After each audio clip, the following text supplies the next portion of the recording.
এক বয়ফ্রেন্ড যার নাম আয়ান পাঠান, সে তার গার্লফ্রেন্ডকে 17 এপ্রিল 2024 সালে এমন অত্যাচার করে যেটা শুনলে আপনিও অবাক হয়ে যাবেন এবং ভাববেন একটা মানুষ কি করে এতটা অত্যাচার একটা মেয়ের উপরে করতে পারে।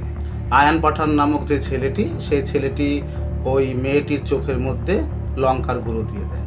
এইখানেই থেমে থাকে না, সেই লঙ্কার গুঁড়ো মেয়েটির প্রাইভেট পার্টের মধ্যে দিয়ে দেয়। এই সব করার আগে আয়ান নামক ওই ছেলেটি নিজের প্যান্টের বেল্ট খুলে মেয়েটিকে প্রচণ্ডভাবে মারধর করে, প্রায় আধমারা করে ফেলেছিল। এইগুলো করার পরেও যখন আয়ানের মন ভরছিল না, তখন লঙ্কার গুঁড়ো মুখের মধ্যে দিয়ে দেয়।